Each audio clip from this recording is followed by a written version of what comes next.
Blog Talk Radio. Om Shabbat Shalom, Holy Way of the Most High. Om Shabbat Shalom, I sense your presence. Om Shabbat Shalom, Holy Way of the Most High. Om Shabbat Shalom, I sense your presence. And I am the light within your soul.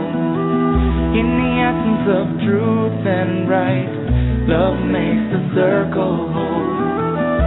And here we stand in line, waiting for some sacred sign. But to find the balance is the purpose of this time. To restore the balance of the universal mind. And in the presence of my Lord of light and love, everything I see aspiring to be free. And when I call to thee, and come on bended knee, surrender to the all-pervading light and love. Reflections of the one surrounding me with love. And I sense your presence. I sense your presence. I sense your presence. I sense your presence. Within and without, above and below, yeah. East, west, north and south, I sense your presence. Without and within, below and above, yeah. East, west, north and south, I sense your presence. I sense your presence.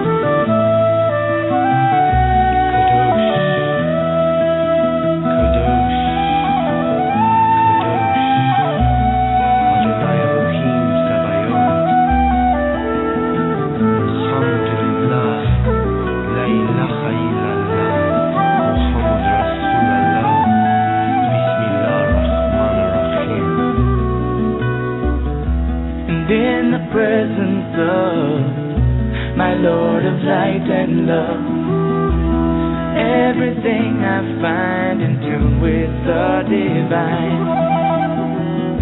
And here we stand in line, waiting for some sacred sign. But to find the balance is the purpose of this time. Restore the balance of the universal mind. And I am the light within your soul. In the essence of truth and right, love makes the circle whole. And when I call to thee, and come on bended knee, surrender to the all-pervading light and love. Reflections of the one surrounding me with love. For to find the balance is the purpose of this time. To restore the balance of the universal mind. I sense your presence. I sense your presence. I sense your presence. I sense your presence. Om Shabbat Shalom, Holy Way of the Most High. Om Shabbat Shalom, I sense your presence. Om Shabbat Shalom, Holy Way of the Most High. Om Shabbat Shalom, I sense your presence. Om Shabbat Shalom, Holy Way of the Most High. Om Shabbat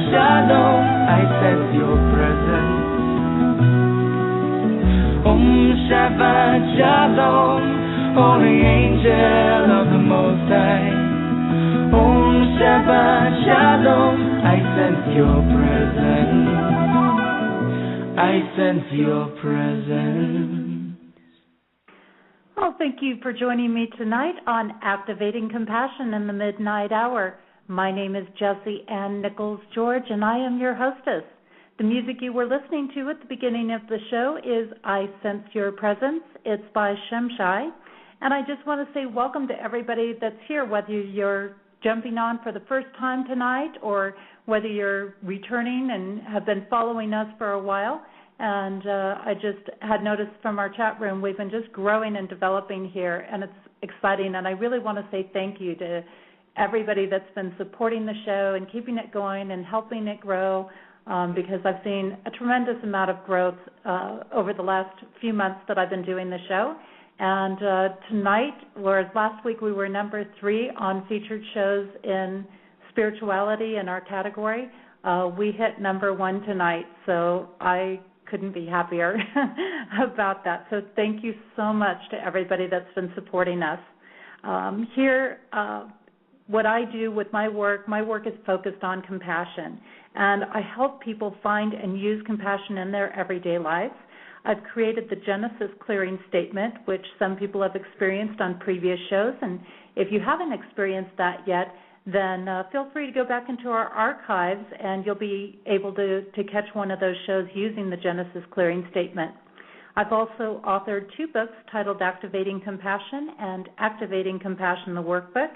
I'm in the process of creating a new set of books that will come out hopefully in the next few months, and those will be based on relationships.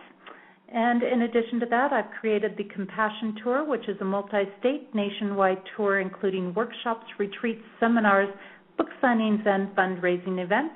And I am in the process of creating the tour for 2013. You'll be able to follow the events that are available to register for the tour at jessieannnicholsgeorge.eventbrite.com. And there's also an option there for those people that would like to support the work I'm doing, or that would just like to gift money in whatever amount that they choose, for example, to help me get out to the fundraisers, because with those fundraisers I do give 90% of what is brought in to the organization. Now, here at Activating Compassion in the Midnight Hour, I look at different ways that compassion is in our lives, how to remove our blocks, resistances, frustrations, and more, letting go of judgment. Some weeks I'm discussing different aspects of how compassion's in and affects our life and the different areas of compassion. And some weeks I'm doing more exercises and practical implementations. And many times I've got guests on the show so that you can learn about their work and see how other things that other people are doing fit in with compassion and complement it. And I also will be highlighting some musical guests along the way. We had one of those back at the end of December, Claire Hadeen, and she was really, really great. If you missed that show, go back and listen to it. And then also I have nights that are just going to be call-in coaching nights where you can call in and share what's happening in your life, and I can work with you live on the air to get through things and make breakthroughs and answer questions that you have. So remember, when you share your experiences, you're also helping other people that are dealing with the same or similar situations in your life. So don't hesitate to ask those questions that you want to know about, because chances are somebody else is going through the same thing and they want to know about it and they want to learn about it too. Now, on tonight's show, I've got Rob and Janelle Alex, and we're going to be focusing on sacred sexuality and obtaining sensual ecstasy. Or sexual ecstasy, I should say, as opposed to sensual. If you have any questions for them as we get started into the show, you can always call in on our live lines at 760-542-4345, and you'll just press 1 when you're ready to ask a question, and that will show you in my switchboard, and I'll be able to help you out. And also, I'm going to be watching in the chat to see if any of our people in chat have questions tonight as well. So again, just a reminder, if you enjoyed this show, make certain that you tell your friends, your family, significant others, social network friends, all of those people out there that you're connected with. And they're just going to use the same link that you used to come into the show to listen to it in the archives. Or they can also go to my Activating Compassion Facebook page, and that's at facebook.com/activatingcompassion/notes. And I keep all of the archived shows there. So that makes it really easy to go back and find shows that you're looking for. Now, before we get started, every week what I like to do is I like to go into the 72 Names of God, which is by Yehuda Berg. And Yehuda is very specialized in the Kabbalah area. But I love his work because it's just so down to earth. It's so real terms, everyday terms that we can understand. And what I do is randomly open into the book, and I like to just see what the insight is. So every week we kind of get this little insight from Yehuda and get this little message. And it's always amazing to me how the messages seem to apply no matter what we're talking about or what we're dealing with from night to night. So let's see what we've got tonight. Okay, and again, appropriate. The word for God that we have tonight that we're focusing on is jealousy. When the problems of the world weigh heavy upon us, poverty, famine, disease, terror, and hatred, we can do something about it. Address the underlying root cause, our own jealousy. The insights he provides on this is, the upper world is like a vast cosmic echo chamber. Curse the heavens, and what happens? The echo chamber returns the curse to its point of origin. Kabbalah tells us the elevated region of the upper world is stirred when our own world stirs. The concepts of above and below refer both to the spiritual and physical aspects of human beings, the body and soul, and to the upper and lower stirrings of the cosmos and earth. Everything is tied together in a single stirring dance of creation. The chaos and strife that afflict our generation originates from negative forces swirling in the upper worlds. But these dark forces originate in the individual and collective actions of human beings. They echo our own destructive deeds. That we may find it difficult to accept, our hurtful words, jealous stares, and envious thoughts about others have a cumulative negative effect in the spiritual realm, which in turn generates personal and global suffering. To eradicate the darkness and chaos from human existence, we must extinguish the parallel forces in the upper worlds through the power of this name. And the meditation that Yehuda gives is, you ascend into the upper world to diminish the forces of darkness caused by your jealous stares and envious thoughts. In turn, you lessen the pain and suffering in the world. So that's some pretty powerful, amazing stuff, to think that we can get in there and really alleviate a lot of these pains and suffering that is in the world out there. So we thank Yehuda for that message tonight. That's going to be a great thing to kind of contemplate, and perfect fitting in with relationships, Valentine's Day, and sacred sexuality. Now, as we start to delve into this topic tonight, I have a few thoughts here to share. Shiva and Shakti, sacred union, expanded bliss, the merging of souls, Tantra. These are just a few terms that have become commonly known in the realm of fulfilling relationships and sexual experiences. For so long, the realm of pleasure, enjoying physical contact, and sexual encounters has remained very taboo in our culture.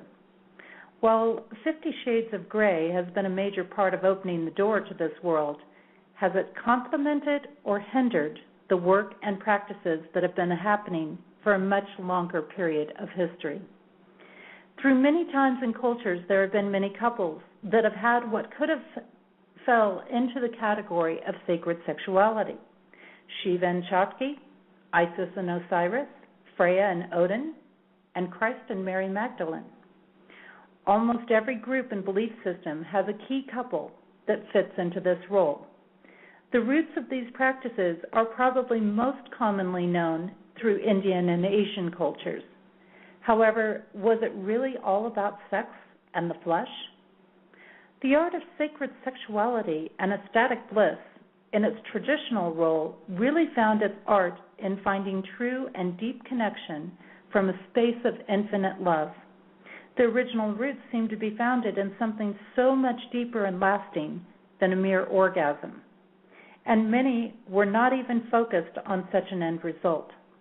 In most of these practices, it was about seeing the divine within one's partner, in helping to raise their energy to a pure and divine space where, through gazing and other techniques, they would simultaneously reach a strong and transcendental connection with Spirit or God. The techniques of sacred sexuality and Tantra take compassion to a very personal level. It is having such a strong level of connecting with someone in a way that is profound and learning to let go of all judgment of the physical appearance and facilitating the release of emotional and mental blockages in your loved one so that you can see and experience their true and divine presence within them. I'm going to take a short break here, and when we return, I'm going to have Rob and Janelle Alex on to help us understand more about sacred sexuality or sacred sensuality and how to obtain sexual ecstasy in our relationships.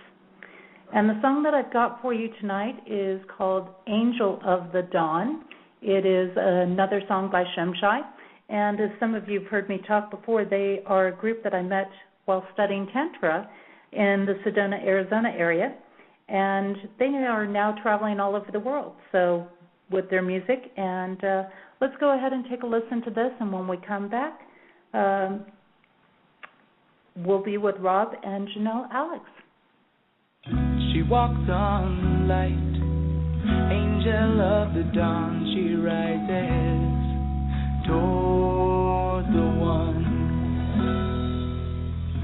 Give me sight, when all I'd ever wanted was to see beyond the veils of my own illusion. And I would give you everything. I would lay it all down just to hear your crystal voice calling me home. Oh, just to hear your crystal voice calling me home.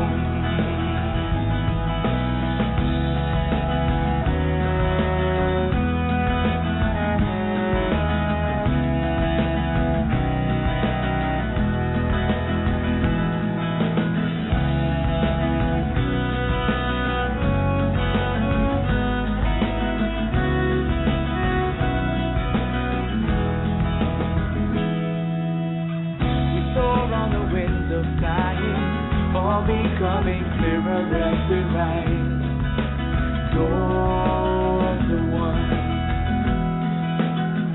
In love with His love divine, You show me everything and everything I never wanted to find. If I could take you anywhere, I would bring you down here. Touch that place so deep inside, letting go of all fear. For you have touched me so deep inside.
golden sun. And the daughter of life reveals herself as one. La da da da da da da da. La da da da da da da. La da da da da da da. La da da da da da da. La da da da da da da. La da da da da da da. La da da da da da da. La da da da da da. So we walk in love, the rising one, and we carry the tune the ancients have begun. But we are guided eternal by the golden sun, and the daughter of light reveals themselves as one. So we walk in love, the rising one, and we carry the tune the angels have always sung. But we are guided eternal by the golden sun, and the daughter of life reveals herself in time to come. So we walk in love, the rising one, and we carry the tune the ancients have begun. But we are guided eternal by the golden sun, in all of the splendor and glory, moving toward the one.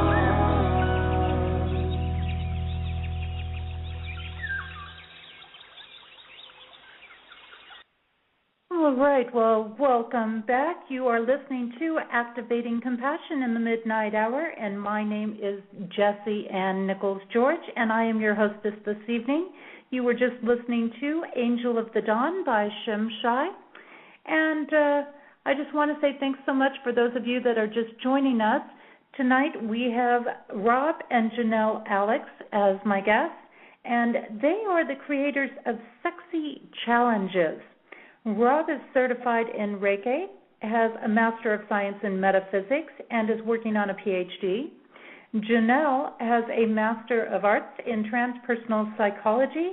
She has a PhD in Transpersonal Counseling, and research during her graduate studies is what led her to discover transcendental sex and the concepts and learning how to put that into her life. Tonight we're going to be discussing sacred sexuality and obtaining sexual ecstasy. And if you'd like to learn more about the work that Rob and Janelle are doing, you can check their website out at sexychallenges.com. They've got some very interesting things and some great options for those people that want to sign up for their mailing list. So I'm going to go ahead and open up their mic, and I do see that we have callers popping in, so I'm going to ask those callers to be a little bit patient with us while we get starting. And if at any time you have a question while you're there in the caller queue, you can always press 1, and that will bring you onto the line. So it looks like I've got Rob and Janelle. Your mic should be live there. Welcome to Activating Compassion in the Midnight Hour. Hello? Let me give this a try here. Let's give it just a minute and bring them back on. Rob and Janelle, can you hear us? Yes, we're excited to be here. Yes, we are. Yay! Well, I really appreciate you giving your time to us, and I'm excited about having you on tonight. And I want to say, if anybody has any questions, again, you can call in on our switchboard, which is 760-542-4345.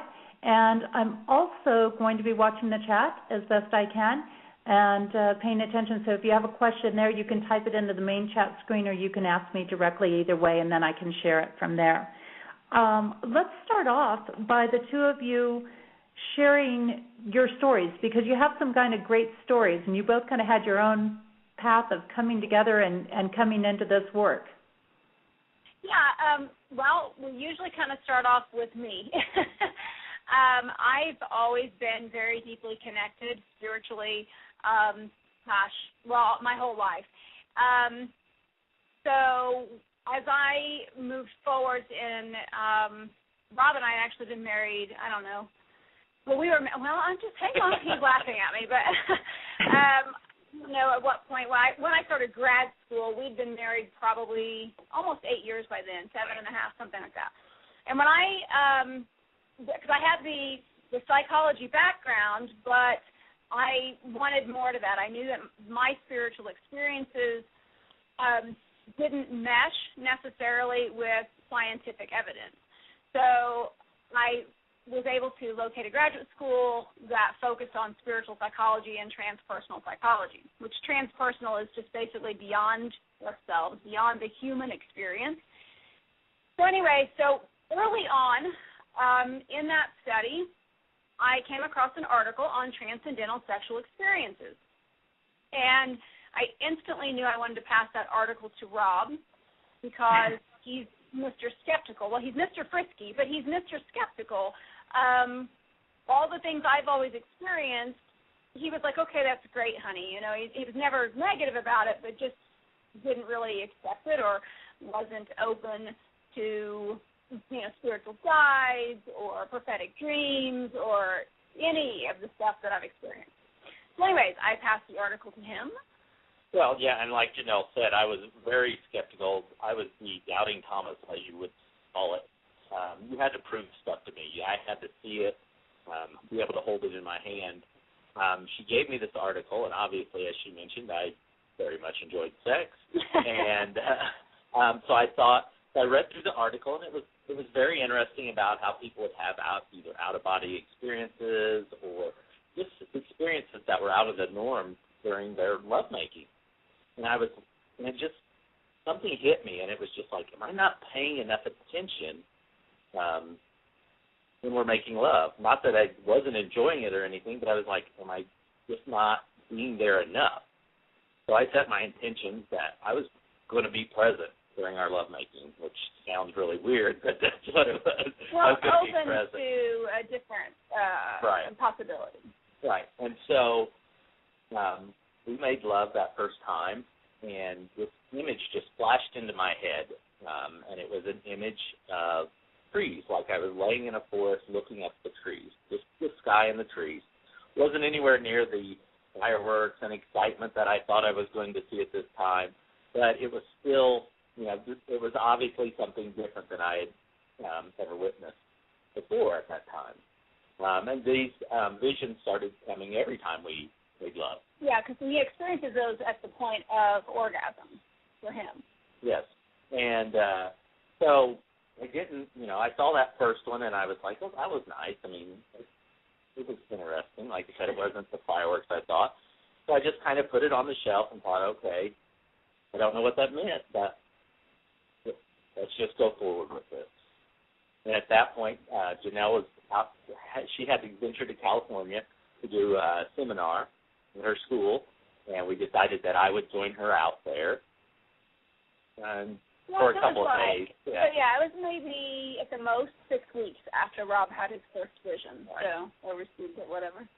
And I wanted to take her on a whale watching tour, which she has been dying to go on her entire life. And so I made plans to do that. And when I got out there, she said, no, we're not going to do that. But it wasn't like that. It was that inner knowing. Because I always do, it's one of the things I teach, too, is to check in with your body and to really, use that, if you want to put it in really layman terms, your gut instinct. But my body was just telling me, there was this inner knowing that we were not supposed to go to see the whales, no matter how much they mean to me. And I just knew something was telling me that I was supposed to take Rob to the state forest and to see the redwood trees. And we arrive at the forest, we get out, and it's beautiful there. And we walk out, we're not there more than 5 minutes, and I look up, and I realize I'm witnessing that same image that I saw at that point of orgasm when we were making love. And I was just overcome with emotion. I'm a sensitive guy, but I'm not one to just start bawling, and I couldn't stop myself. It was these happy tears that were just streaming out of my eyes. It felt like I was, for lack of better terms, just head open and all my emotions were just flowing out at one time. It was the most wonderful, well, I shouldn't say the most because the birth of our children was obviously one, and being in love with Janelle are great and fabulous things that ranked right, or even with this, but this feeling was just something that was so powerful, and it was at that moment that I knew that these sexy challenges were going to evolve, and that it was my reason for being here to spread this message. And I honestly consider that his spiritual awakening, because he's drastically grown and changed, and just really, he's not skeptical anymore because of the synchronicities. And that is the first time that he saw one of his visions in what I call waking reality in day-to-day life.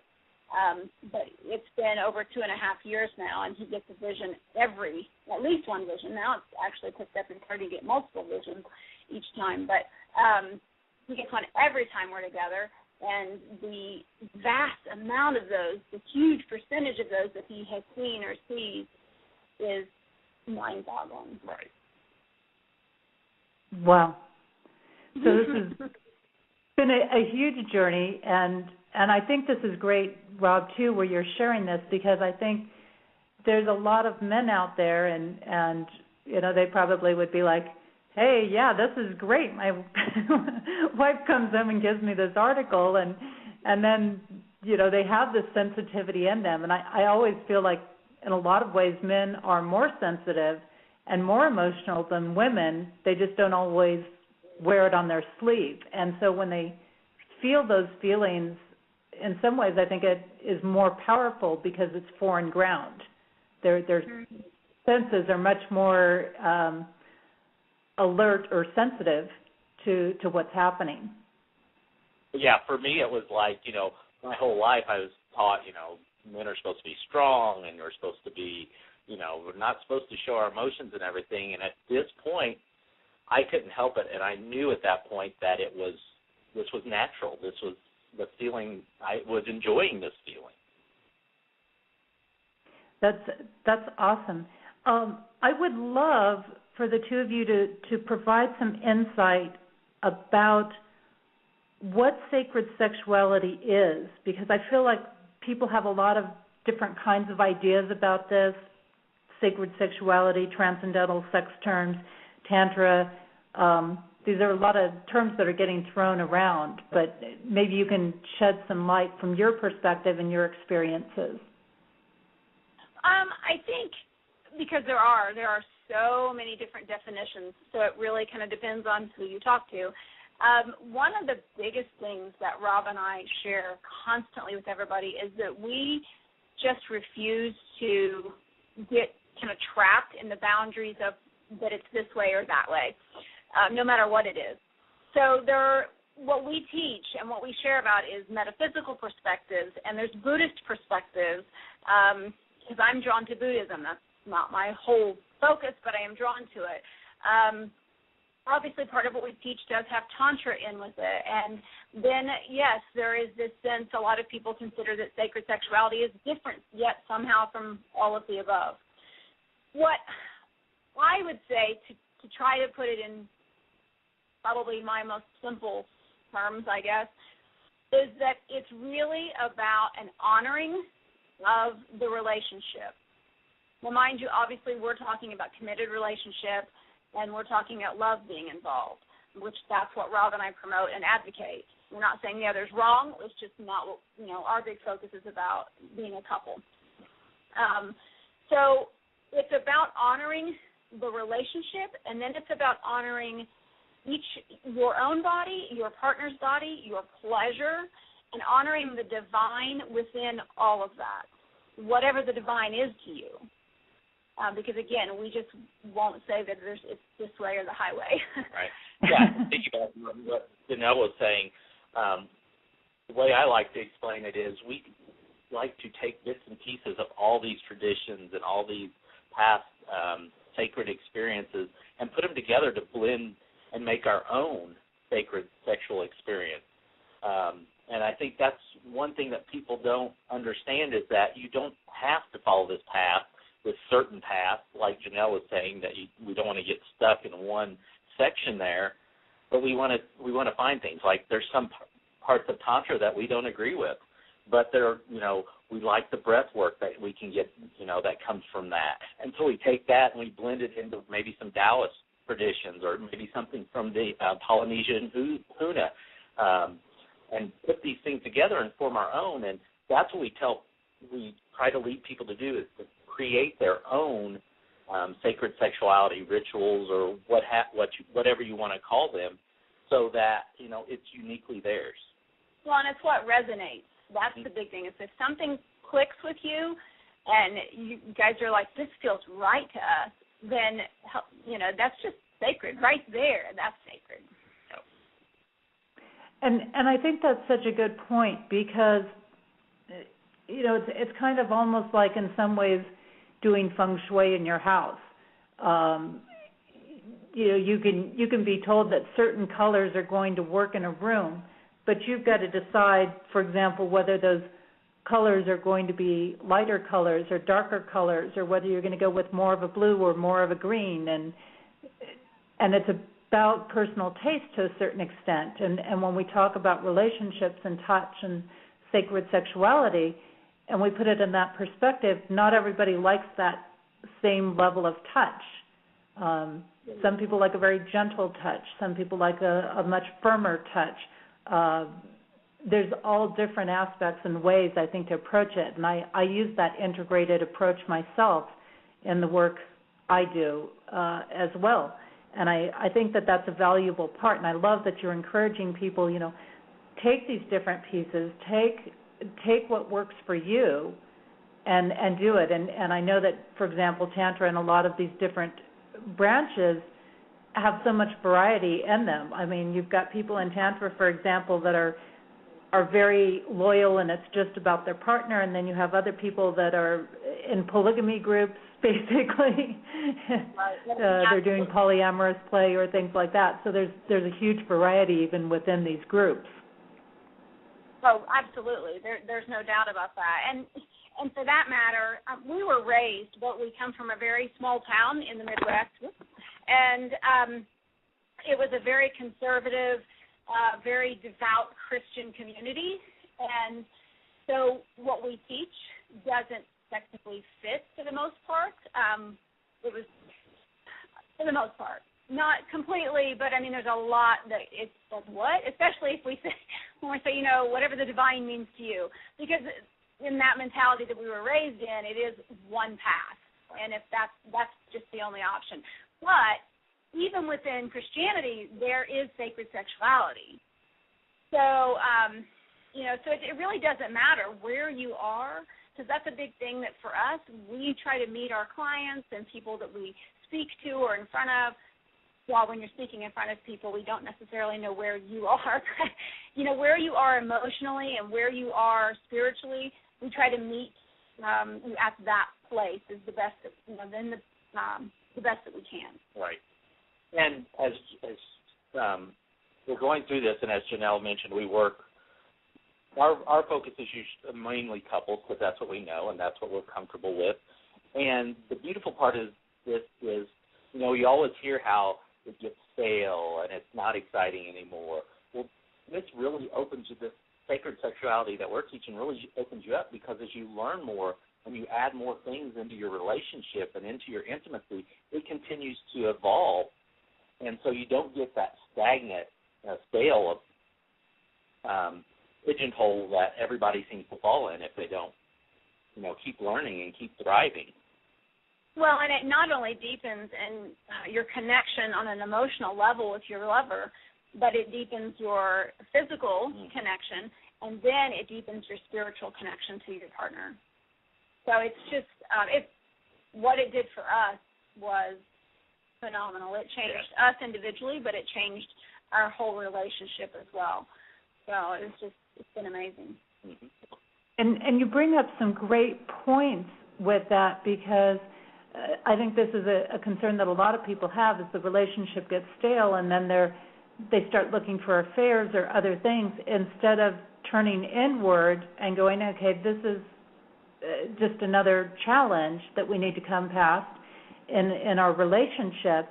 And in doing that, I've found that you can keep growing and keeping a relationship alive. And Rob, you mentioned something earlier about all of a sudden you were becoming present in lovemaking. And I think that's where the staleness comes, is that people get task-focused in sex as opposed to stopping and fully putting their attention in the moment and taking it as an experience and receiving the experience, giving and receiving that experience, instead of just like, okay, it's a task, I've got a need that's got to be met, great, destination complete. I think another thing to add to what makes it sacred sexuality or sacred sex is that it's not goal-oriented, that it's not the goal of the climax. It's about the honoring of the partner and the experience, like you just said. Right, and, there is so much enjoyment of giving pleasure, like you mentioned earlier there.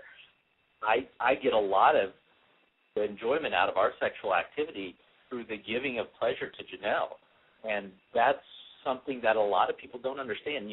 Like you said, when you're goal-oriented, you're thinking about your pleasure and what's going to take to get you there, or you're, waiting for that big moment from your partner so it can be done. And this has changed. I like to say lovemaking starts when you get up in the morning, and it doesn't end until, you go to bed at night. So it's not just when you roll between the sheets and take your clothes off. It's all that combined, and that's what makes it beautiful.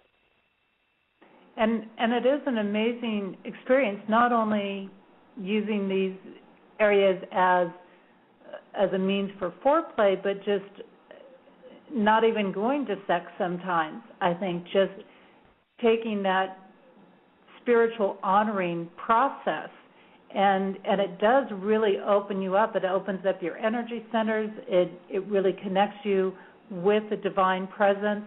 You can feel that in yourself and tune into it, as well as tune in with other people.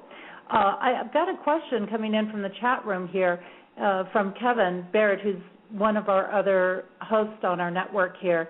And Kevin is wondering, is it okay to have short relationships, for example, for a month or a year, and using these techniques with it? Yeah, absolutely. If that's, well, first of all, to have the experience, I don't care if you have the experience one time in your whole life, it's so freaking phenomenal that I just would wish for everybody to have that kind of experience at least once. But beyond that, if you are, for whatever reason, in a short-term relationship, so be it. There's the whole, that, and I know there's some little saying, and I can't remember where it comes from right now, but, that where some people come into our lives to teach us those lessons, and they may only be here for a few weeks or a month, or it may be those people that come in our lives that are there forever, whether it's friends or your lover. So I believe that there is always a lesson to be learned, an experience to be gained from any relationship, any encounters that we have, whether they're short-term or long-term. Right, and I think Janelle hit that right on the head. It's just, again, it goes back to what works for you. If you're not comfortable in that relationship, but you've had a great time for a month, maybe it's time for it again. That has to be your decision and yours alone.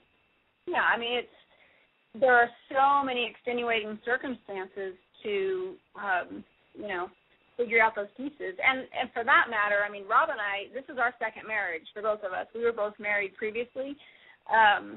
So, I mean, we understand what, how relationships don't always last. No matter how hard you try to make them work, they're sometimes not going to work out for whatever reason. And that's just part of it. So, unfortunately, I do think there are too many people that very quickly will kind of drop the ball and stop playing the game, if you will. They're like, I'm done. This is not working. Instead of trying to really uncover themselves within that relationship, because the relationship itself is actually a spiritual path, a spiritual journey. And you really do get all of your own idiosyncrasies and all of your own dark shadows reflected back to you within a really close, intimate relationship. Now, I want to clarify, that's not to say that everything, maybe if your partner, if I went through some really nasty stuff, and some of that stuff that was tossed out towards me didn't necessarily come from me. It's not necessarily a reflection, so especially if there's some sort of abuse or something like that, I don't want people to misconstrue what I'm saying there. But well, and I think it is, we do reflect each other in relationships, and they very much, in my opinion, are a spiritual process that we're going through in life. And I think the thing that I like about these techniques is this is a great avenue to explore instead of sex in some ways, where you can take this without going to that sexual area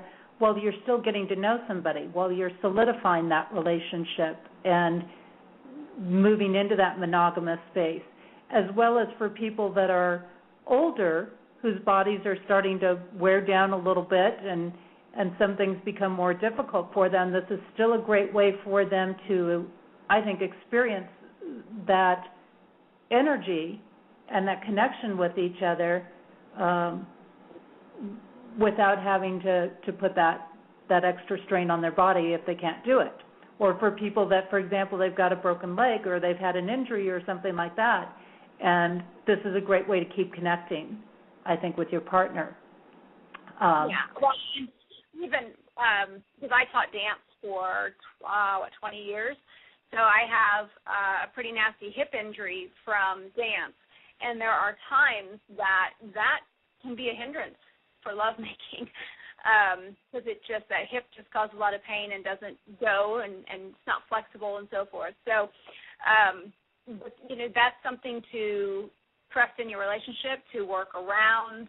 And as far, like as men, as they age, and sometimes, it's certainly not going to rise to the occasion like it did when they were in their 20s or even 30s. So those are things, again, that, it doesn't have to be like it was when you were 20 or 30. Because it's not the same. You're not the same anymore. You've evolved emotionally and grown and had tons of different experiences, and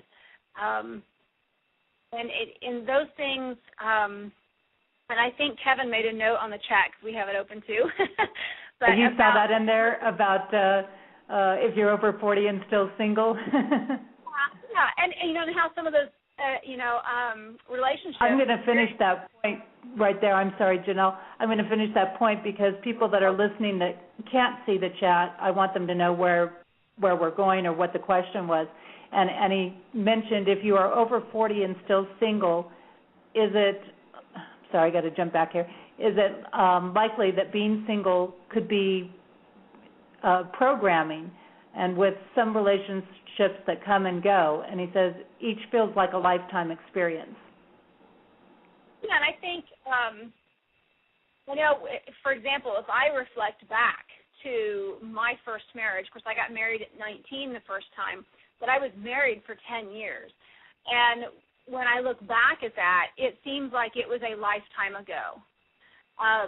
So, that kind of resonated. It was a lifetime of experience in of itself. And I think we all have programming. I'm kind of shifting gears, but we all have programming. Like I said, Rob and I were raised in a very conservative, I affectionately call it a hillbilly town, redneck maybe, very small town, and I don't want to say small-minded because that's not nice to the folks that live there, but it is, in that sense, it is very, just not expansive. There's, how do I put that nicely? Because I don't want to be mean. There's people I love there, yeah. But, the mentality was more closed-minded for the most part. And so there's programming that it does take. You have to learn to step a little bit outside your comfort zone. Figure out what your comfort zone is, where the boundaries for your pleasure, whether it's physical or emotional pleasure, are. And being able to recognize those, and then to be able to step even just a tiny, even if it's just your toe, if you will, that moves outside of that, comfort zone. Because then, guess what? Your comfort zone has gotten a little bit bigger, and then you just keep moving forwards a little bit at a time. And that's such a good point, too, because it's one of the things I teach a lot is take those baby steps, break it down into small pieces. And I actually was dealing with a client just a few days ago who had issues with being touched that didn't come up until after she had gotten into her marriage. And I pinpointed some different abuse things and different fear things that were going on and past life issues and things like that. And when it came down to it, here she has this person in her life that she totally loves, and yet she's just scared of this touch. She's just almost repulsed by it because of all this programming stuff that she's dealt with. And so I had her just start with little steps, like take his hand and put his hand on you where you want. Maybe it's a cheek, maybe it's the back of your head, maybe it's the shoulder.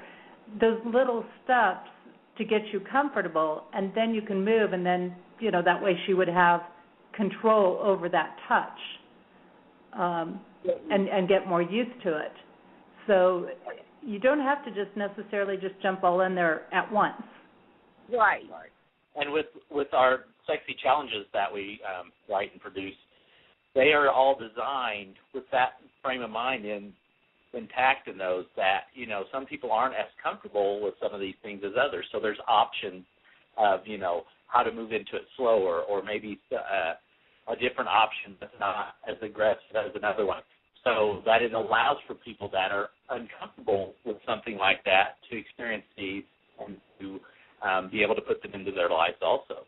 And not even just the physical perspective, but to be able to step slowly and where they are emotionally, spiritually, to step into that place. Mm-hmm. Because, everybody is having a different experience. We all have our own individual experiences, and then when we are with a partner and when we're in relationship, then that entity in itself, that relationship, has its own experience. Right. So, again, it's where you are, whether it's the physical, the emotional, or the spiritual. And I want to say, too, Jessie, that I was 23, I believe, so an awfully long time ago, about 19 years ago.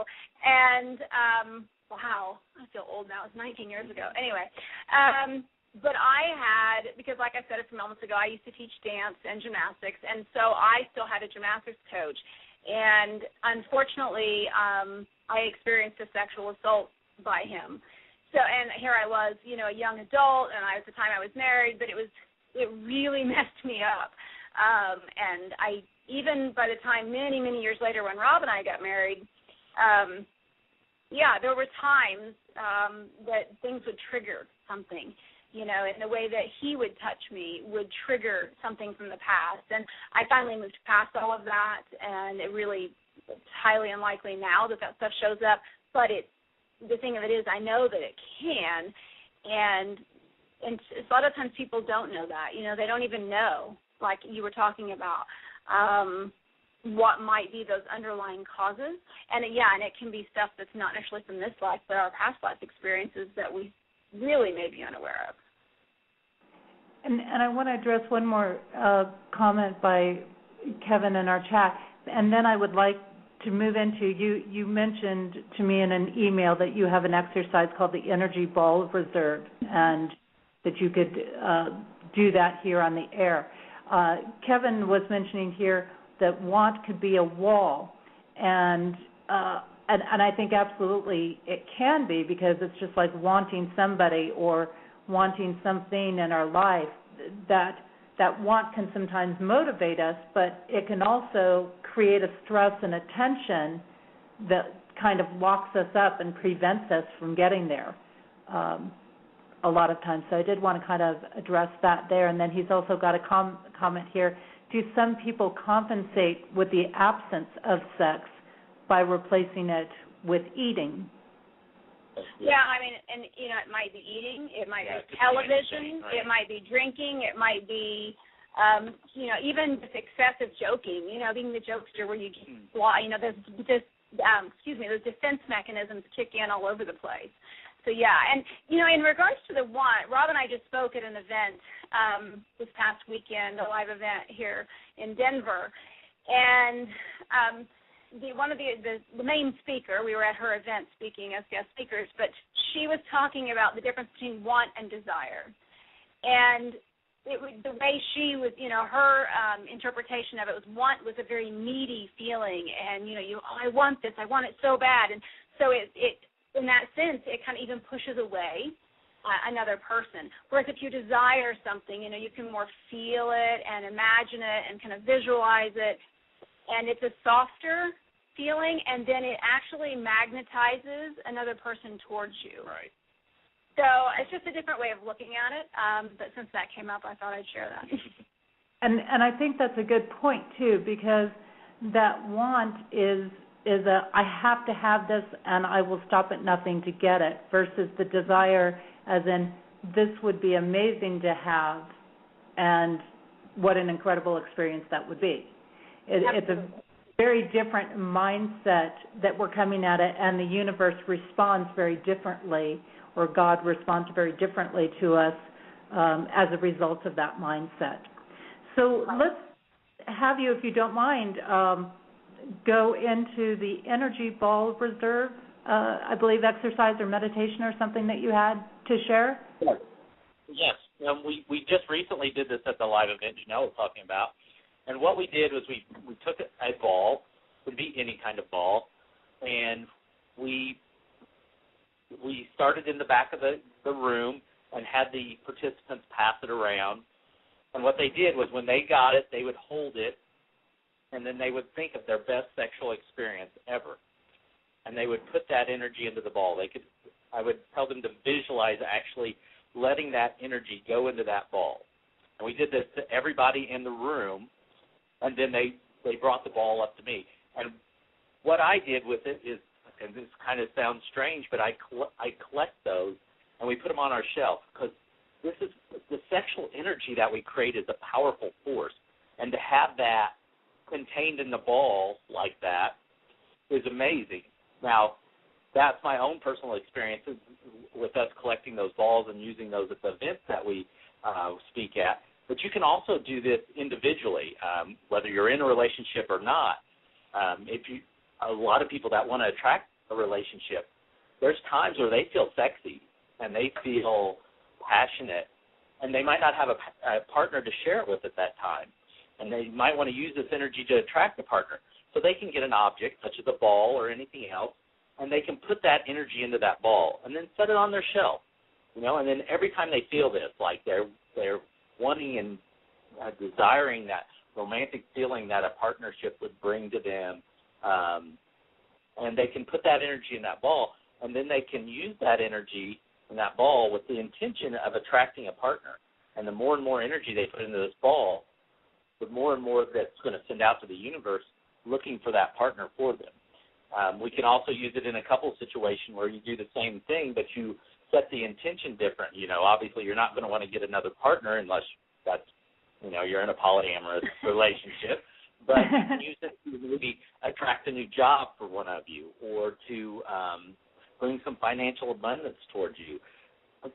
One of the things that we really teach people is that this sexual energy that we have, and that I feel like we created, Janelle and I have different views on that, but that we create can bring us wonderful things. And, you know, we are even building whole programs around that. Right. Fact right there. Well, and the energizing of an object, whether it be like the size of a stress ball, or it's a stone, or Rob and I both have a small, very small crystal skull.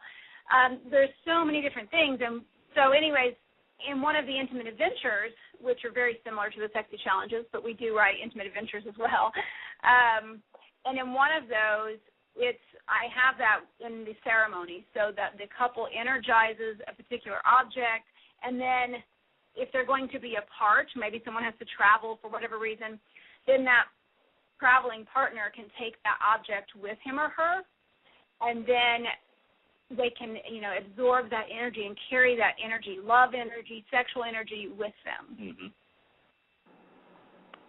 And I have found in my own experiences that this kind of energy, when we're doing it, it's so active and it's so loving, and it's not that perverted sexual energy, for lack of better terminology.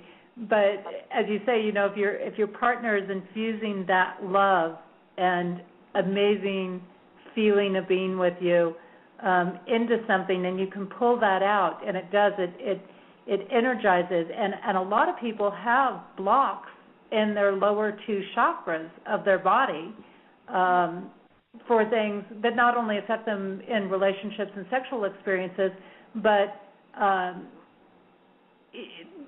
that lower two chakras also can tremendously affect, as you say, other areas of life: success, work, money, happiness, different areas. And it's just that energy itself, which is actually a pretty pure energy, that just has this charge. It just has this charge, and it fills us with that ability to be at peace, is what it does. Yeah, absolutely.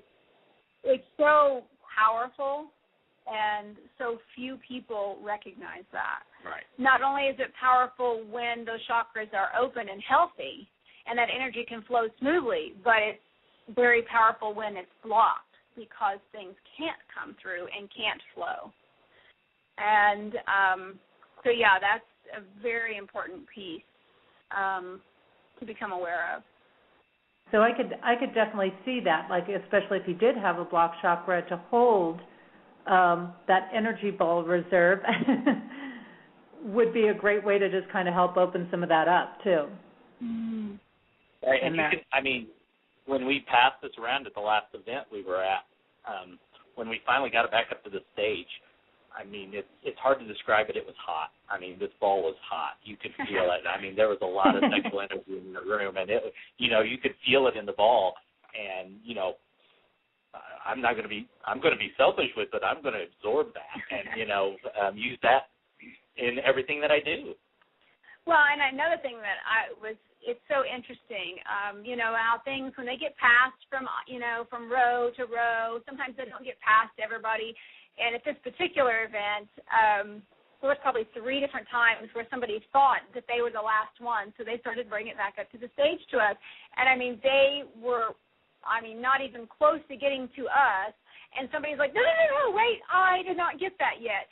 Everybody wanted to make sure that they had their chance to hold it and, share their energy with it. And then we did have a gentleman that asked, too. He's like, well, if I need some sexual energy, can I take some from it? Yes. So it was just a really, it's always so cool to see how people react to that and how excited they are to be able to touch that and to hold that physically even themselves. Yeah, absolutely. And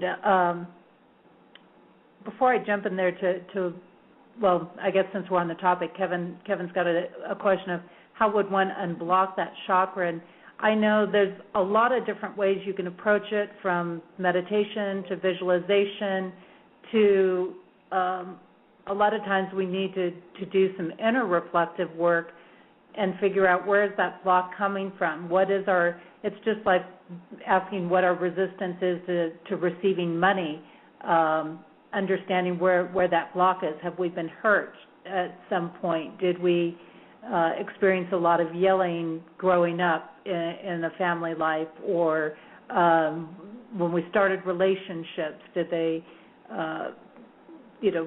were we hurt by putting ourselves out there? And I think that happens a lot. You have young teenage love or romance or whatever, infatuation, puppy love that comes in, and we get hurt by that first person that we fall in love with.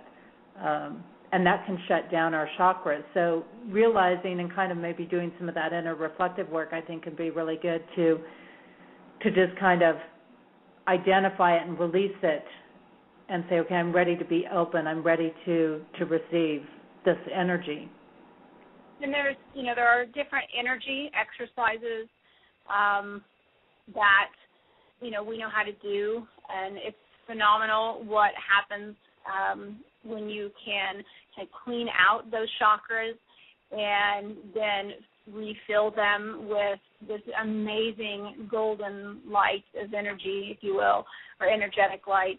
But another thing one other method, and I so agree, there's so many different things. You have to incorporate a lot. One thing isn't necessarily just going to magically fix it, but is sensual movement. And, of course, with my dance background, that is something that I incorporate into helping people do that, and it's getting getting the whole body moving, because it connects you with those lower chakras. It helps ground you, especially for women, because we so often get really we lose touch with those lower chakras, and we get really wrapped up in our heads and just all the heart and compassion and nurturing of other people. And so we can so easily lose touch with our bodies. And so, getting back into that movement can help those chakras open up and help that energy flow a little bit better through there. So it's just another method. Great. And now, how can couples, maybe particularly somebody who's not ready to go into sex yet or something, or they're trying to build this energy in sharing with each other, how can they keep things from getting too sexual? For example, to keep them from getting distracted towards just focusing on the orgasm and staying in that moment. Do you have some keys for that? I think the big thing is to be really present with every sensation. Becoming aware. This gets into mindfulness, and where you really are feeling every touch, pay attention to all the senses, the main five, obviously, and then, of course, I think it's highly important to pay attention to our sixth sense. Some people believe there's more than six, but so but the first five, hearing, so listening to your partner's sounds, whether it's his or her breathing. We could get into a discussion about laughter, because Rob and I are very adamant that laughter is also a deep connection to the divine. And, even just hearing your partner's voice, just hearing them talk, or if you are moving, maybe you're giving a sensual massage, and so maybe there's some, little moaning, oh, that feels good, and it doesn't have to become sexual. Then, there's taste, and again, there's just so many. I could just go on forever on that. I think one of the big things is to take it slow. I mean, you don't have to rush. I think so much of everything that we've been taught, and a lot of this comes from religion, is that sex has to get over fast, and, whether it's the fear of getting caught, or that it's, you're enjoying in something that you're not supposed to be, what have you, that it's getting it over fast. And that's not the way it should be. It should be slow and enjoyed and passionate. And another aspect of that, if you don't want to move it into the sexual, is focus on the friendship that you can create as a couple. I know one of the wonderful things that this has all created between me and Janelle is this wonderful friendship. I mean, we can set up and talk for hours, and just have a great conversation, and it gets so deep and passionate. And like she said, we love to bring laughter into our lives, and so we can sit and watch a movie and laugh, and it's an orgasmic experience too. And I tell you, last night we laughed till I think I almost cried. We had just watched, a short YouTube clip of a comedian that we like, and it was a 10-minute clip or something. But then we we have a habit of quoting all kinds of funny movies and different things, and so we were quoting these things back and forth, and it was just hilarious, and we're laying in bed just cracking up, and sometimes that can lead to a different kind of play, but it doesn't have to, but it deepens that spiritual connection and the emotional connection. It just deepens the whole thing. Yeah. I agree, and I think you actually touched on several things that hit one of Kevin's other questions of clearing. Meditation helps with clearing in the personal moment, but what about when it comes to the hands-on thing? And I think you touched on that. It's about taking your time. It's about sharing that laughter. I think, too, tuning into, as you say, the senses. Sometimes just having one person close their eyes while the other person's doing the touch, and you can focus much more in on that touch, and it will help to open things because your mind's not running in as many directions, I think, with that. Now, you also had, and I want to make sure we're kind of leaving enough time because my time always runs out faster than I think it's going to here. You have an exercise that's a soul-merging visualization. Uh-huh.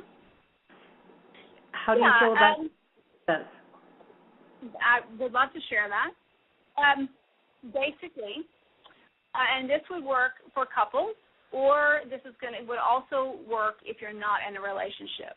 So, it's a matter of closing your eyes and then visualizing your soul, whatever that might be for you, whether you visualize it as in human form, but perhaps not as solid, or maybe you visualize your soul as a ball of light, or it might even be that you visualize your soul as maybe your aura or a smoky cloud even. It's whatever it is that makes sense to you. And so you visualize that and then hold that vision and just kind of let that pervade you and just,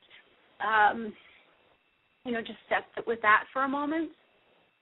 And, you can also, because some people have a little hard time visualizing, so it might be a matter of feeling, or maybe you just feel a really deep warmth, or you might feel even like a buzzing of your being, or just that zing of energy. Then visualize your lover's soul in that same way. And if you are in relationship, then obviously you're going to visualize your lover. If you're wanting a relationship or desiring a relationship, then to visualize what you believe your potential new lover's soul would be like. So it's the same thing. It's kind of visualizing however that comes to you, and just allow it. There's no right or wrong, but allowing it to just show up, whether you can see it in your mind's eye or if it's a sensation. For some people, it could even be a sound. So allowing that to come. Then imagine these two visualized souls, yours and your lover's, moving towards each other. And depending on how you have visualized your souls, begin to imagine them just starting to touch. If it's a human-type form, maybe it's your hands reaching out and the fingers first touching, and then the whole hand starting to touch. And you continue merging more and more together until you're one. And so you're completely, melded together. And you just allow that, again, to just kind of be in that and just accept what feeling comes to you at that time. And just, again, sit with that for a little bit until you're ready to begin to pull back apart and separate and come back into your individual self, your individual soul. And as you do come apart into your individual self again, then pay attention and be aware and feel that love that you shared with your lover's soul, and that love energy that you melded together and the sexual energy that you were able to blend together. And some of that is going to still come with you and reside within you now, as well as some of yours is going to reside within your lover. And, and just let that be with you. And then when you feel ready, you would open your eyes again. And it's just a beautiful exercise to do. Yeah, that definitely is. And I think the thing for people to get used to is that it's not about having to visualize a certain look. It's more of a feel of energy there. Right. When you're visualizing, be it your partner or a potential partner to come to you. And I think this is very powerful because when we open up and we're coming from our heart and we're tuning into that soul energy that's within us, it makes it much easier to draw in that soul level connection or somebody else who is ready to be open and entering into our life.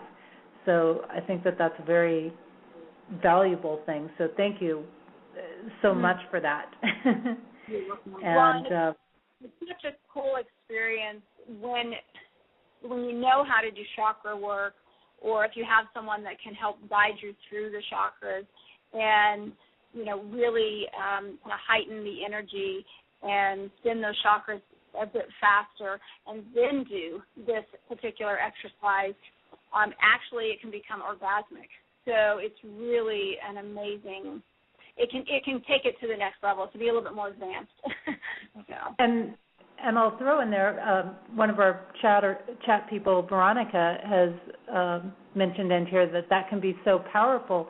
And we actually had last week we had Penny Cohen on. I had Penny Cohen on as a guest, and she did an amazing visualization at the end. And I could only imagine if somebody started with her visualization, which really opened up the energy centers all throughout the body, and then moved into this one that you were just talking about with the soul merging, that would be extremely powerful in there. Because she brought the energy all through the body and everything in that process. Yeah, it's I can easily get my whole being just when I work all, but just zinging. I don't even know how to describe it in human language. It's much beyond the human experience sensation, and it can, like I said, it can absolutely be orgasmic, and then to blend that with your partners or your potential partners. It's just, it's wild. And absolutely, and there's so many variations of that can be done if you're doing that with your partner, where you can have hands together or things like that and close that circle of energy so it's flowing circular through both of you. Very, very powerful options. Now, how do these techniques make a difference on a relationship's ability to last? Well, I think, right there, you're opening yourself, you're being vulnerable to your partner, allowing them to come in and see you at your weakest point, and you're seeing them at their weakest point. And I think right there alone gives you a sense of pride in each other. And I believe that it's my feeling that strengthens the bond when you can let all your defenses down and you can just be who you are, no mask, be as vulnerable as possible as you can with your partner, that you're going to form a stronger connection, a stronger bond, and make your relationship stronger. Well, obviously, it's one of those vicious circles because there has to be a lot of trust to get to that place to begin with, but yet at the same time, it builds trust in your relationship. And the more trust that you have in each other, the better chance you have to last. And then you have these these experiences that are just between the two of you. Right. And that separates you from everybody else. During the time, whether you're together 5 years or 50 years or 5 months, it just changes. It also even gives you those opportunities, where you guys are giggling over something and everybody's looking at you like, what? And you're like, oh, it's an inside joke or it's an inside thing. Mm-hmm. And that is a very powerful piece in itself, and that is sacred as well. Yeah, that's fun. And I would think, I kind of had this vision popping into my head, too, that it's kind of the difference between you get on the road and you drive cross-country and you just drive straight for 3 or 4 days, day and night, and you never stop. Mm-hmm. And you don't really see much. Right. And when you're driving in the middle of the night, you don't really see anything. You're just driving. But when you stop and you take a couple of weeks to go cross-country and you stop at some national parks and you get out and you see different scenery and do something in the different areas, it's the same sort of thing. You're building these memories and you're building this connection, and you've changed it again from process to experience. And I think that difference is getting out of that performance mode, because when we're in performance mode, our ego is going to be tied to it. And when our ego is tied to it, we're prone to get hurt or judged or feel inadequate. And when we feel inadequate, then it creates a separation. Whereas I think, too, with these techniques is that you're removing that performance. You're removing a specific required outcome, per se. It's just about flowing with the moment. Right. Well, and that makes me think, because I use the analogy, which is very similar to your driving across the country analogy, but when you're wanting to climb this mountain, of course we live in the Rockies, but when you're wanting to climb this mountain, especially when you're newer at it, you're not going to, go try to climb Pikes Peak or some other massive mountain somewhere else.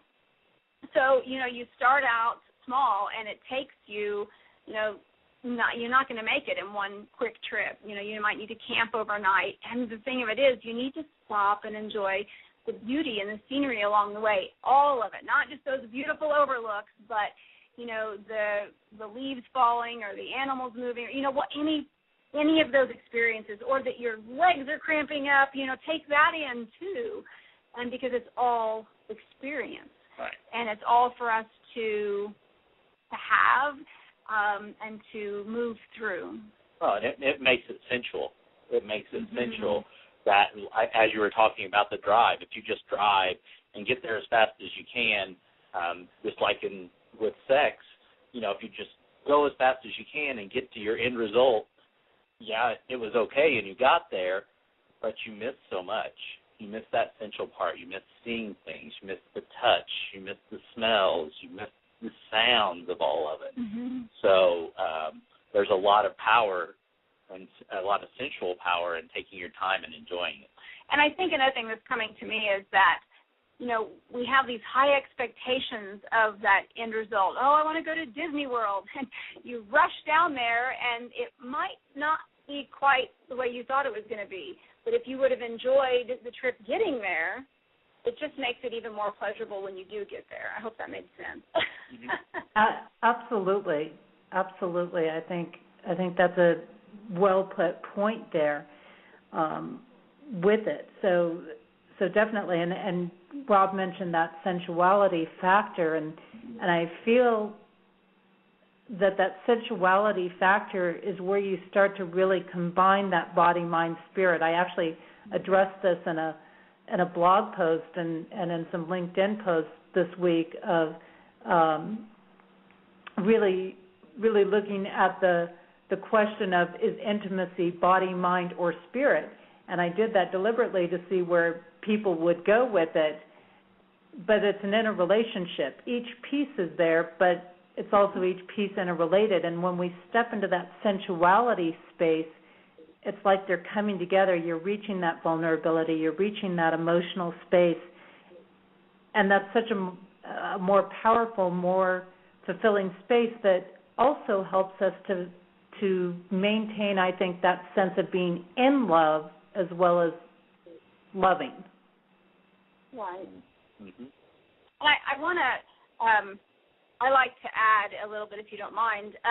When we talk about body, mind, and spirit, I always talk about the four main aspects of self, which are physical, mental, and then our emotional and our spiritual. So the body becomes those other two pieces as well. It kind of breaks down between the mental as well as the physical experience. And it's all integrated. And it's all essential experience. And it all plays a part in our sexuality and what we are open to experiencing, what we are capable of experiencing. It all plays a part in that. And I think that is true. It's kind of like opening all your senses when you allow yourself to experience on all those different levels. It's right. Just magnifying it, and it's like the energy just builds and it magnifies more than each piece individually does, and even more so than them combined. It's like 1 + 1 + 1 + 1 doesn't necessarily equal 3 or 4, but it equals 30. I think is kind of it in there. So this is really great. And, certainly these techniques that Janelle and Rob are talking about, these can really help people get past sexual issues that they might be dealing with and to start to create positive and experience positive sexual experiences. Which is so important. We know in that programming of the brain, if it's not known any positive experiences, it has nothing to go by.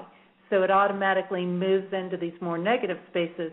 But the techniques that they're using help us move into those positive experience spaces so that we really can get to that enjoyment that a lot of people want to have out of their relationship or have to enhance their relationship there. Now, it doesn't seem like we're winding down, but we've got about 20 more minutes here that we can work with. And I think you've been giving us a good idea in a lot of ways of sexy challenges. So I have a couple of things I want to touch on before we have to close the show out tonight. And one of those is I want you to share your Sexy Challenge heart-shaped box, and then after that, if maybe you've got a couple of tips for people with Valentine's Day coming up, things that they can do to just kind of create a little spice and fun for their Valentine's Day. Okay. Well, the heart-shaped box is obviously one of the Sexy Challenges, and it tries to relive that anticipation of those firsts that you've had in your relationship. So, the first kiss, the first time you made love, and how you anticipated that and how it made you feel, those butterflies in your stomach, that type of thing.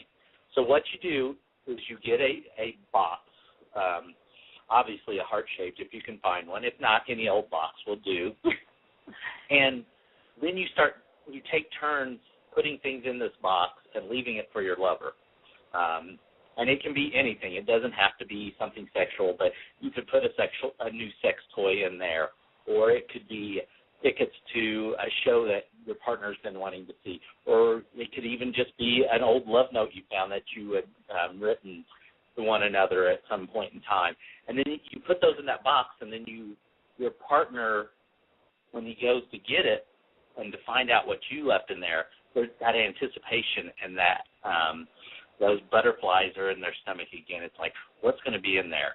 It's just a really amazing way to show your love for each other, to relive some things that you've had in the past, and to branch out and find new things that you can enjoy with each other. One of the things that I really like about this particular Sexy Challenge is that first of all, when you put something in the box, you kind of set a day, like, okay, I'm going to place something new in the box on Tuesday, and that's when I'm going to be opening it to see what my partner has put in there. And then he wouldn't open it at the same time. So he would open the box on a different day at a different time so that you have this opportunity. It gives you a different chance to communicate, or rather it gives you a chance to communicate in a different way even, and maybe to have that courage to step just that little tiny bit out. Or maybe it's something you would be kind of uncomfortable asking face-to-face, or like, oh, my gosh, I don't know if he would like a massage, so I'm going to put this massage oil in there and we'll see what happens. So there's some different options with that, but it's just a really beautiful way, a different way to, like I said, open those lines of communication. And then even at some point, it almost could become a metaphor versus even the actual experience of it. It might be like, oh, you know what I want to put in our heart-shaped box? And then you can hopefully get to that place where it's even easier to just say something face-to-face that maybe you would have been uncomfortable earlier. But it's a really fun exercise, if you will, a fun, sexy challenge to, like Rob said, to enhance that, those butterflies. That starts with spontaneity. That's not what I was looking for. Right. But to spice it back up a little bit. And Janelle hit on the very important topic of communication and how it will allow you. Sometimes if we want to bring sex toys, as I mentioned earlier, into a relationship, it's kind of hard just to blurt that out, to tell your partner, well, I'd like to try this. So putting it in this box, and then your partner opens it when you're not around, and they obviously see what you want to try or what you want to do, and it takes away a little bit of that edge. And it also, in that situation, it also makes butterflies the other way because you're anticipating what they're going to, what their reaction is going to be, So it's a great way to communicate without having to speak. And we are actually doing a in-depth virtual discussion around this particular sexy challenge on February the 13th.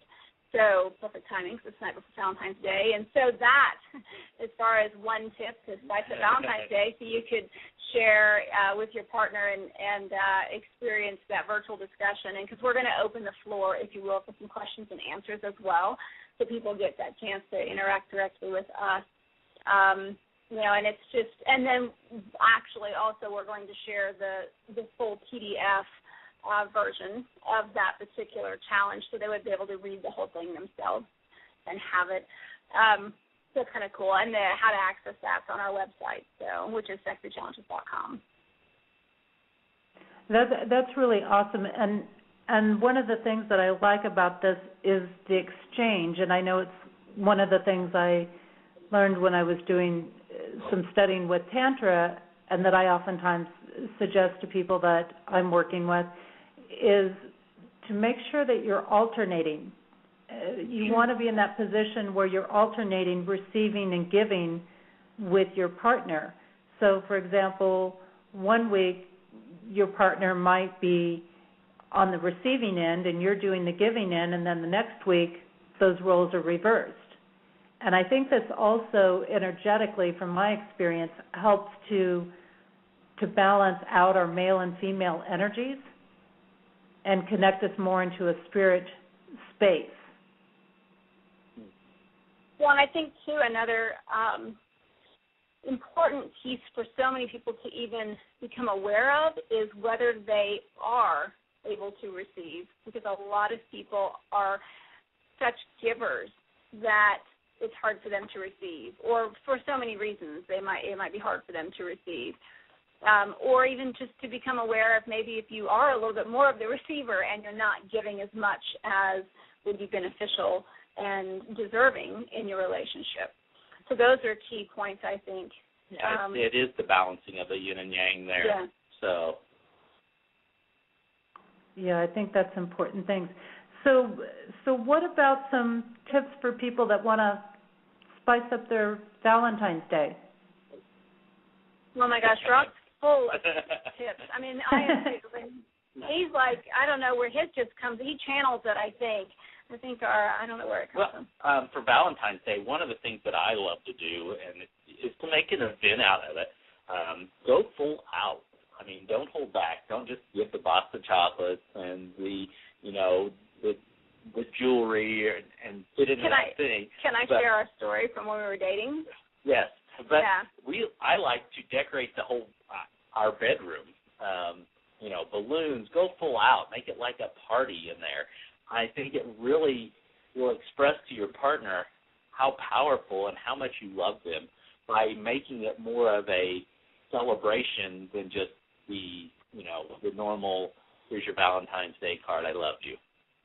Yeah, well, and for that matter, we actually, because our youngest child is just 5.5, and so we actually go full out even, and we decorate his room, and so and he just thinks that's freaking cool, and he has such fun, and stuff. You put little. I think last year we ripped up crepe paper into sections like confetti. So when he turned on his ceiling fan, it went all over the room, which is a really cool thing to do with your partner. You could do it with confetti, which makes a mess later, or rose petals or whatever, and that's a really neat one. But it instills in him going forward, to make it at this beautiful day that's filled with love. When Rob and I were dating, so oh my gosh, that was would be 12 years ago, I guess, this particular Valentine's Day. And I came home to my house, and I opened my garage door, and I'm like, what on earth? And there were just balloons filling my garage. They were attached to the garage door. There was like you said, it was a party in the garage. It was this amazing welcome home, and he wasn't even there. He had decorated it and snuck in and decorated it, and I had come home from teaching, and there it was. And of course, then I tried to shut my garage door. Yeah, the end result wasn't so great. The balloons knocked the garage door off track. But yeah, so I'm calling him up, going, would you come over and fix the garage door? But I guess I got him to come over. But yeah, it's just that's a really cool thing to do, though, and it really isn't. It doesn't really take that much work. No. It's not. You can do it in 15 minutes. You've decorated up a room. Yes, and there's so many different ways you can do it. And like she said, with the flower petals on the ceiling fan, and then you turn the ceiling fan on when you and your partner are standing underneath of it, and you're just softly caressed by these flower petals as they're falling down upon you. It's a wonderful experience. Another thing that I would say is just to change the mood, whether you change it with music and bring some kind of different music. One of our favorites is tribal music. We happen to like it, or chanting or some kind of different music. And you can change the lighting. And it doesn't just have to be that, it's candlelight. Maybe you change the color of the light bulb. In your lamp, if you have a lamp or whatever in your bedroom or wherever, and the scents, and maybe you bathe with something that's different, that's appealing to your partner, or you have that scented candle or something that's different, or the different scented massage oil. It's just those different, picking up all those different sensations and gratifying all the senses. Another one that popped into my head is one of our intimate adventures. And I guess the short of it, the really, really brief of it, would be getting a bottle of bubbles, like when you're a kid, and you blow bubbles, and you blow those bubbles onto your partner's naked skin, and it's a really cool feeling when those burst on your skin. Yeah. We like to tell in that intimate adventure, we tell them that to imagine that every time a bubble pops on you, it's just a little mini orgasm. And sensation. Yeah, or even like even less than that, even just a kiss, or that there's, because your partner's breath has gone into this bubble, and so that love energy and that sexual energy has just now burst upon your skin. So I like that. It's a really, and just reading it is really beautiful. Yeah. But, and those are great fun ideas also, and I think with times that are tough, or when you have younger couples or even older couples, and you may not have a lot of money to spend at certain times. And a lot of these things, you can go and get those bubbles. You can get packages of like silk or whatever, rose petals from the dollar store. Right. Yes. And for like $10, you can really go all out with some candles or a colored light and the things that you're talking about. You can get a lot of stuff from, like I said, for example, a dollar store and really make it something special that is much more personalized, I think, in a lot of ways than some of the other traditional things. Right. And I agree 100%. Because those inexpensive things are often, they just pack more of a punch, if you will. They're really, really, in all the 12, well, I guess this is going to be our 13th Valentine's, the two that stick out are the one that I shared when we were dating, and the other one I was pregnant with our youngest child. And Rob, that one, it was a little bit more expensive. He gave me a ruby necklace, and it's hearts, but there's two hearts. And so what he told me at the time was because I was, at that time had two hearts, our son's and my own, that I was carrying in my body. And so it was just very profound. But that was one of those more expensive Valentines. Right.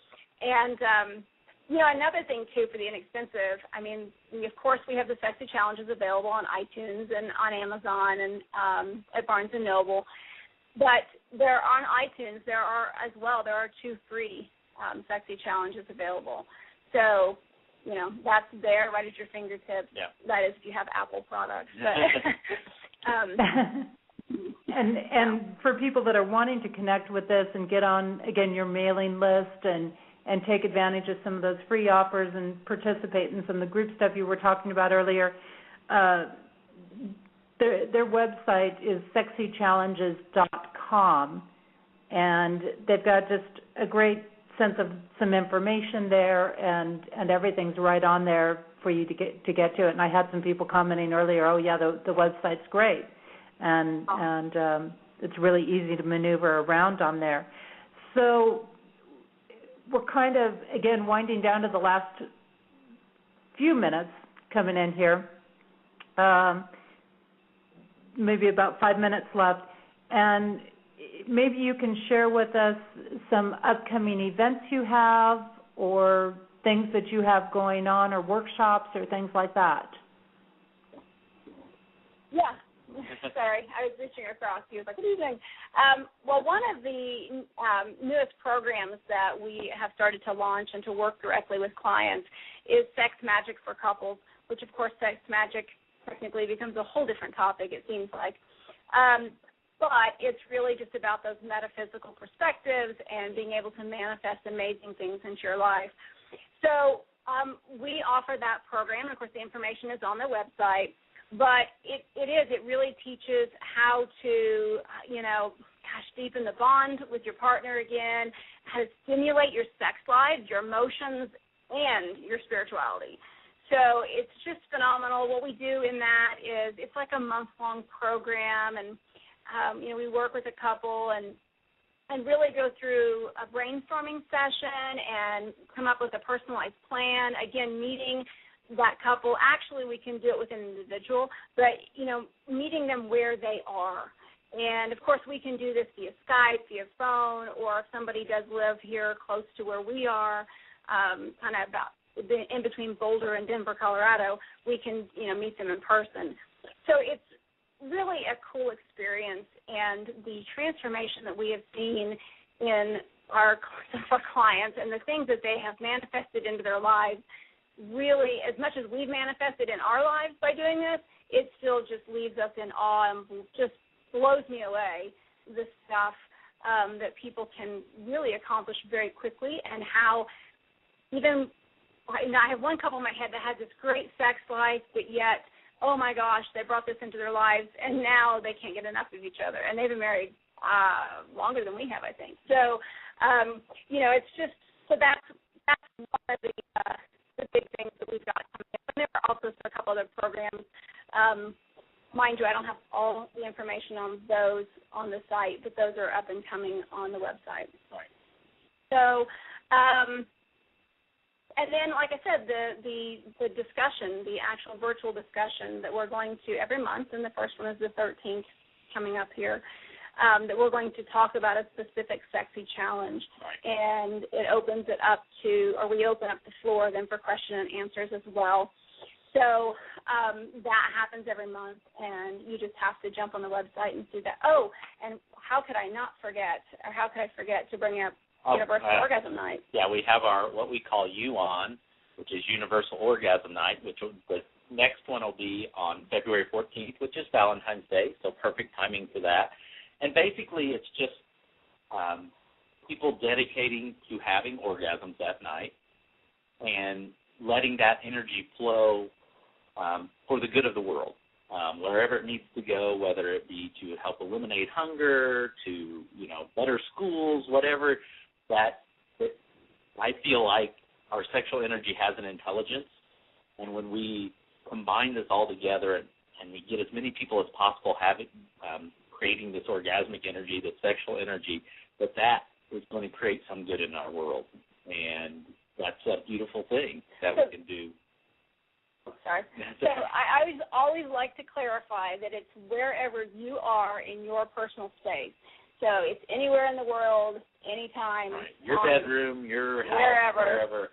You just have an orgasm. Yeah, whether you're with your partner or not, it doesn't really matter. It's just that amazing energy. So it's the sexual energy and the love energy that gets sent out into the universe. And as Rob said, energy has consciousness or intelligence, and it just, so you don't have to have a specific exact intent for that particular day. That's absolutely awesome and completely fantastic. You've just shared so much information with us tonight and given, I think, a lot of great suggestions and insights on the program tonight. And I really want to encourage anybody who missed the first part of the show or earlier parts of the show, go back, listen to it in the archives because we had quite a bit of information come through here during the night. And, again, we've been talking with Rob and Janelle, Alex, and they are the creators of Sexy Challenges, and their website is sexychallenges.com. Lots going on there. Check it out. Get in there, maybe participate in Universal Orgasm Night, which sounds like it's absolutely fun and exciting. And I just want to remind people, too, again, if you've enjoyed the show tonight, certainly share it with people, share it with friends and social media contacts or whoever you feel it's appropriate for in there. And I really want to thank the both of you for coming on tonight. It's been a real pleasure to have you here. Oh, thank you. We really enjoyed being here with you. The pleasure is ours. You've been a wonderful host. Yes, yes, you have been. Beautiful. Thank you so much. And I want to touch bases on some shows that we do have coming up because, wow, I just have to say I'm so amazingly blessed. I've got a gigantic lineup of people coming up, and starting with next week, one of my personal mentors is coming in to do an interview, and we're actually going to be going on the air early next week. So I want to clarify that. Ordinarily, we start at midnight Eastern time, and we're going to be starting at 8 p.m. Eastern time. So it's going to be an early show next week. And I've got guest Paul Byral coming on. And instead of doing a traditional feng shui show for the Chinese New Year, I'm bringing Paul on with his expertise in herbalism to share with us different things about planting herbs and different plants in your garden to make sure that you're getting the maximum energy influence into those plants. And he'll be talking about different things like plants that should not be put together because they can release toxicity through the soil and kill each other off. So this is going to be a really big thing of making sure that you get the right plants in the right areas of your yard and your garden and things like that, as well as other things. Paul has authored over 34 books, I think it is, as well as founding a couple of organizations. So I'm really looking forward to having him on the show next week. And in addition to that, as we move on through over the next month here, I've got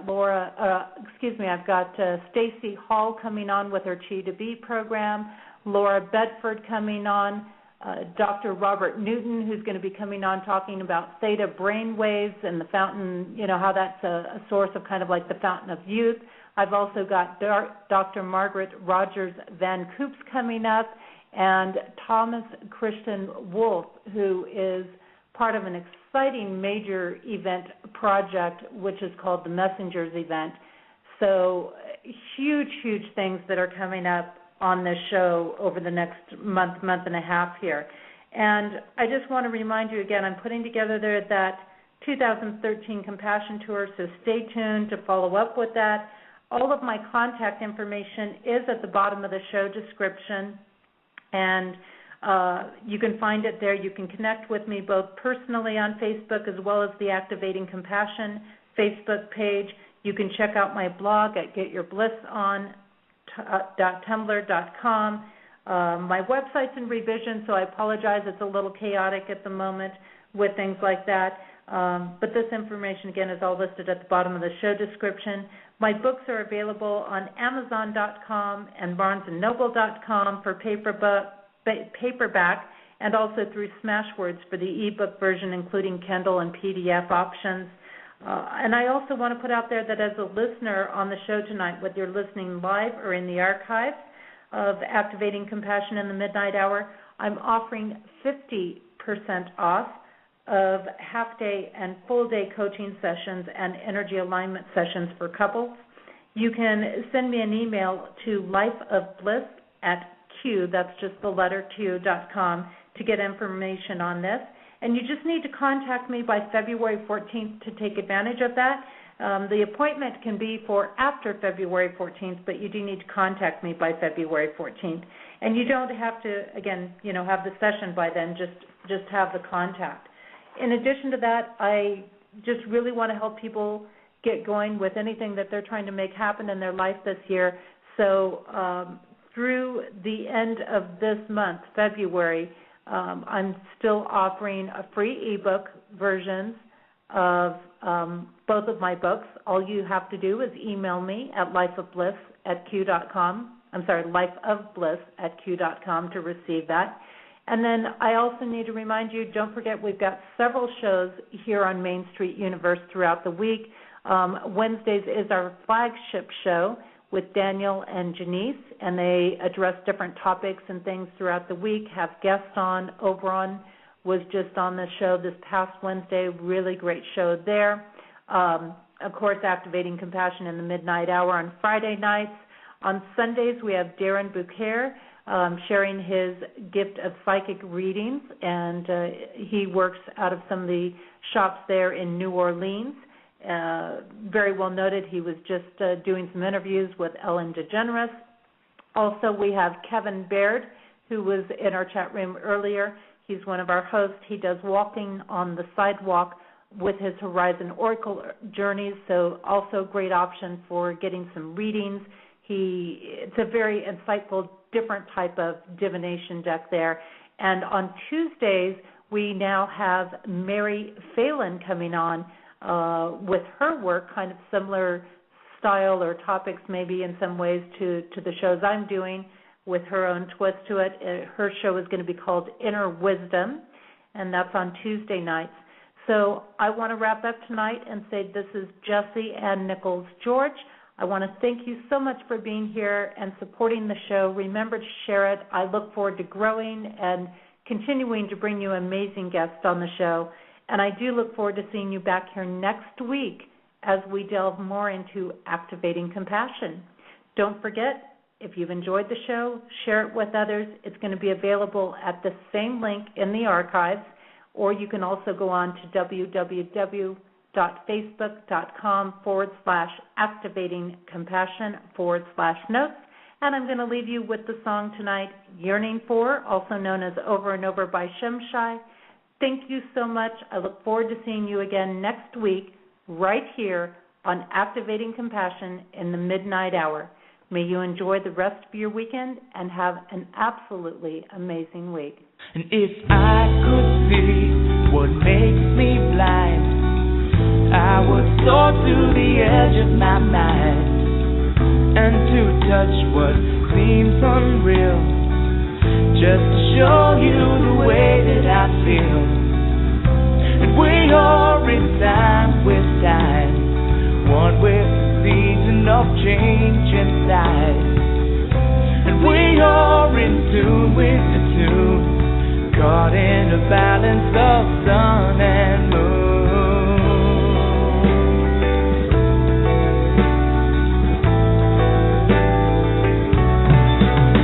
Oh, deep inside, the light within, shining to show you it's here to begin. When all I have is all I need, I will soar to the edge of eternity. And we see it eye to eye, one within love to be for the divine. And we're walking hand in hand, caught in the balance of God and man.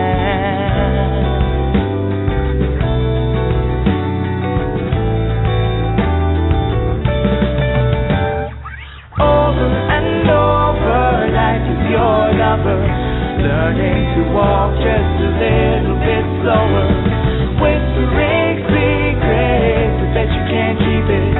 No turning back now, this time we reveal it. One to another, all will discover the essence within the most beautiful lover. Time is still turning, the love is still burning.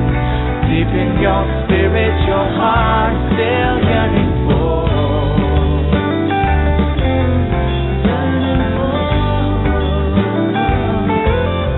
Yearning for.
love is still burning.